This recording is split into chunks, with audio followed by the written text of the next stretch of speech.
গোপাল ভাঁড় চরিত্রটি কি কাল্পনিক? কল্পনাকে মিলিয়ে মিশিয়ে কি রূপ দেওয়া হয়েছে বাংলা শিশু সাহিত্যে প্রবল জনপ্রিয় এই চরিত্রটিকে? ক্ষুরধার বুদ্ধির সম্পন্ন হাস্যরসের ভাঞ্জার গোপাল ভাঁড়ের সঙ্গে কি বাস্তবের কোনো মিল রয়েছে? এই প্রশ্ন বারবার উকি দিয়েছে বাংলার সাহিত্য সচেতন মানুষদের মনে। দীর্ঘ ৩০ বছর গবেষণার পর নিজের লেখা বইতে সাংবাদিক লেখক সুজিত রায় দাবি করেছেন, গোপাল ভাঁড় কাল্পনিক চরিত্র নন, রক্ত মাংসে গড়া মানুষ। আমার যে বইটা আজকে প্রকাশিত হলো, গোপাল ভাঁড়ের সন্ধানে, এটি কিন্তু সেই অর্থে কোনো গোপাল ভাঁড়ের গল্পের বই নয়। এটি হচ্ছে গোপাল ভাঁড় সম্পর্কে মানুষের মধ্যে একটা ধারণা আছে এবং বেশ কিছু গবেষক, অত্যন্ত স্বনামধন্য গবেষক, যারা একটা সময়ে প্রচার করে গেছেন যে গোপাল ভাঁড় হচ্ছে একটি কাল্পনিক চরিত্র। আমার বইয়ের মূল বিষয় কিন্তু হচ্ছে যে গোপাল ভাঁড় কোনো কাল্পনিক চরিত্র নয়, একটি ঐতিহাসিক চরিত্র, এবং তার বংশধররা এখনো এই কলকাতার বুকেই রয়েছেন। খোঁজ মিলেছে গোপাল ভাঁড়ের বংশধরদেরও। বর্তমানে সুকিয়া স্ট্রিটে থাকেন তারা।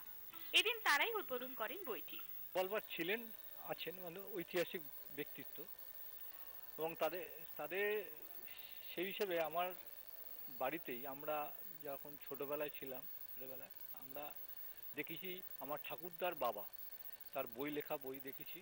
এবং গোপাল ভাঁড়ের যে তখনকার দিনে হয়তো ফটো ছিল না, কিন্তু আঁকা ছবি, সেই ছবি আমাদের বাড়িতে আছে, এখনো স্টিল নাও আছে। বইমেলায় এসে গোপাল ভাঁড়ের স্মৃতিচারণা করলেন মহারাজ কৃষ্ণচন্দ্রের বংশধররাও। গোপাল ভাঁড় আমার পরম পূজনীয় পিতৃপুরুষ মহারাজা কৃষ্ণচন্দ্রের সঙ্গে অতপ্রতভাবে জড়িয়ে আছেন। যেখানেই মহারাজা কৃষ্ণচন্দ্রের নাম সেখানেই গোপাল ভাঁড়ের নাম। আদৌ গোপাল ভাঁড় ছিলেন কিনা বা তার সম্বন্ধে নানান প্রশ্নে আমরা জর্জরিত।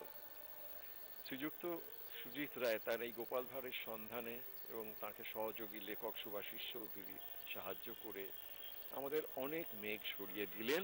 বাঙালির অন্যতম প্রিয় চরিত্র গোপাল ভাঁড়ের বংশধররা হাজির হয়ে এক অন্য মাত্রা দিলেন এবারের বইমেলাকে। লেখক সুজিত রায়কে এজন্য বহুদিন মনে রাখবেন বাঙালি পাঠককুল। ক্যামেরায় অর্ঘ্য চট্টোপাধ্যায়ের সঙ্গে শ্বেতা রয়ের রিপোর্ট, আজ তাক নিউজ, কলকাতা।